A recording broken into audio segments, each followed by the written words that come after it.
Good afternoon, everybody, and thank you for joining us today. It's our 11th weekly update so far. Time how it's amazing how time flies, and a lot happening in between every meeting. So thank you once more for being here. I will give it one more minute. I see that several people are just joining now. I'll give it one more minute and then we would proceed.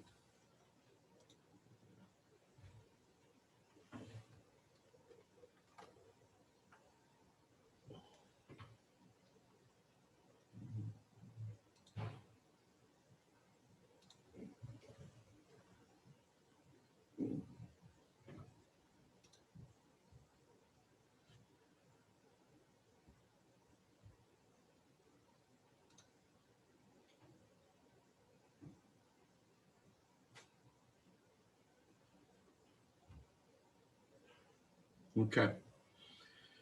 Well, once more, good afternoon, everybody. So my name is Ariel Benson, President and CEO here at the International Institute. I was saying earlier that this is our 11th weekly update since we started collaborating together as a community to welcome the Afghans who are here. As an agenda today, we are really just going to focus on resettlement. This meeting may not necessarily last an hour, but I would just begin with a brief update on where we are in terms of the numbers. And then I'll talk about some of the initiatives that we're leading and how those initiatives should lead to the kind of outcomes that we want. Talk a little bit about some of the challenges that we have seen and how we're going to overcome them. And then I'll spend a little bit of time talking about the housing component, which continues to, I sent a message to some, but I think it was to our board chair, or saying that this is what would make or break this initiative is the housing component, and we will get there. I think we will find a solution as a community as time goes on. But like I said, that was it for agenda. Amina, I don't know if you can pull up the information and the update. So far on December 1, we have this year in terms of arrivals, we've had 118 cases that have come into this community. About 435 people have been resettled, and they come from a wide variety of countries: Afghanistan, Rwanda, Democratic Republic of Congo, Iraq, Ukraine, Eritrea, Sudan, and Syria. Why I bring this up is that whilst I know that a lot of our attention is on the Afghan arrival, we cannot lose sight of the fact that resettlement continues within the community, and this highlights other groups that are also coming. And we've seen average arrival size within that range of 15 to 21, with average family size around 4 to 5. Particularly in terms of Afghan arrivals, this year we have resettled 350 people, and since September, 60 cases of 275 people. In the month of November alone that just ended, we resettled 228 Afghans. Way beyond our capacity. This is almost proverbial in terms of being hit by a hurricane, in terms of how to manage this and the capacity that we had.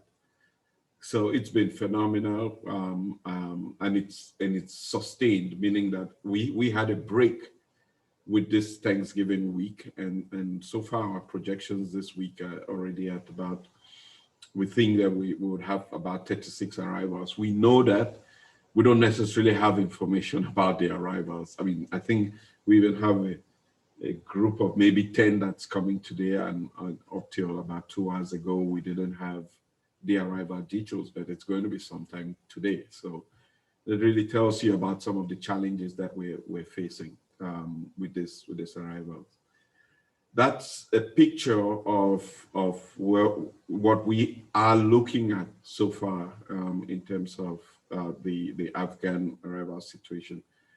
We had projected that we'll be able to resettle 500. So looking at that, we're almost at the halfway mark in terms of those 500 arrivals, and who knows what what next week is going to hold for us in terms of those arrivals. With that, we cannot. We've learned a lot in the last 3 weeks, or at least in the last month, in terms of this as an agency, but also as a community. And there's lots of other partners that have really stepped up in the wake of the challenges that we are facing, and they've played a key role in helping with the resettlement. And I want to make sure that I don't want to start naming partners then and end up forgetting somebody, and it's a problem. But all of them have played a key role.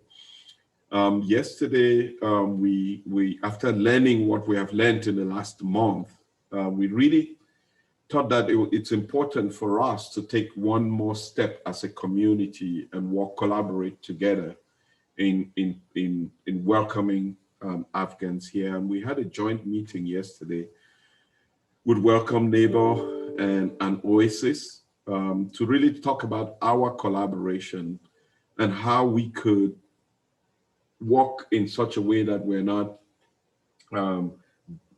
we're not doing the same thing to the same families together. So we have actually set up a command center here, and both Welcome Neighbors and Oasis and the International Institute, we're going to be collaborating with our joint volunteers, with our joint resources, to make sure that every family that comes here has our collective support for us to achieve the goal that everybody around this call today has. That is not about whether the International Institute wins or Welcome Neighbor wins or Oasis wins. No, that's all, Community Council of St. Charles wins. No, it's about this community, that we are a welcoming community that gives people the opportunity here to succeed and contribute to the development of this community. And we agreed that we're going to be walking in this direction. And of course, it's going to be challenging, right, as we go along, but we're going to learn, we're going to figure out a way to make this work in the best of our abilities. And, if Jessica or Mark, I see Jessica is on the call, I don't see Mark, but Jessica, if you have anything to add in that regard, please feel free to do so. Yeah, I just wanted to say thank you for the meeting yesterday. It was really incredible.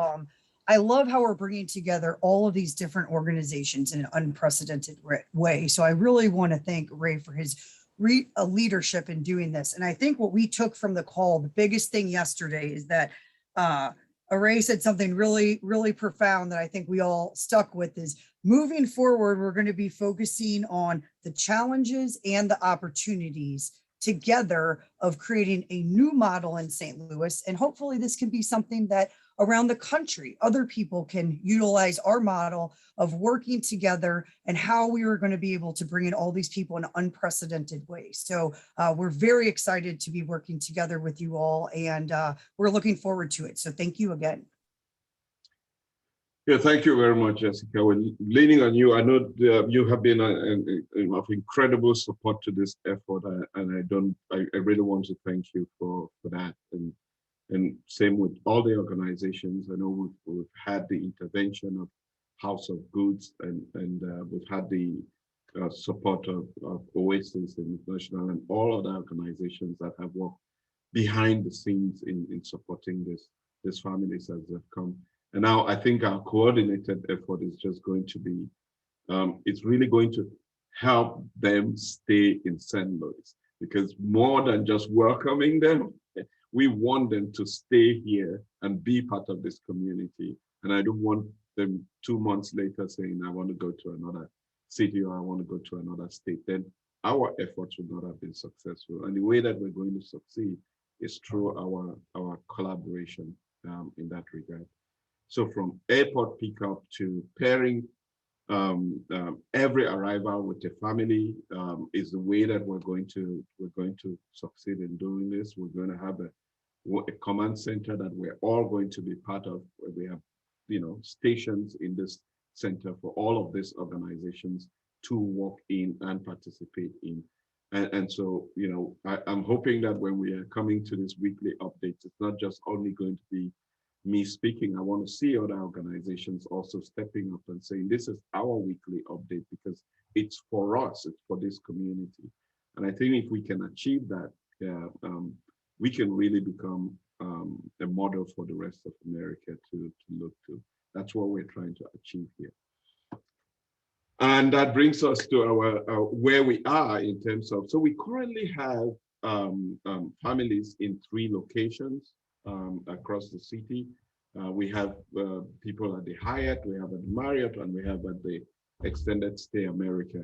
And as families come in, as people come, we settle them there, and then we're working with our team to find housing to move them there. Initially, on normal circumstances, we would not even be spending much time in hotels, but these are not normal circumstances. And I'm saying this because people understand that we may end up even having to spend 2 weeks and 3 weeks and maybe a month with some families in hotels. And one thing that I realized that we must not rush. I'm pleading with you, and I'm going to explain this to the Afghan families, that we must not rush to find housing, because the purpose is to find the housing that matches with the family, and that their family is happy and satisfied with the housing that is found for them. And so rushing, I know sometimes it's what we want to do, but we really have to take into consideration whether it works for them and the family. So we are working now and we're getting help from a lot of community stakeholders that are stepping up to try to help us with this housing initiative, where we can really find the right housing, or we can take control of a stock of housing that we can move people into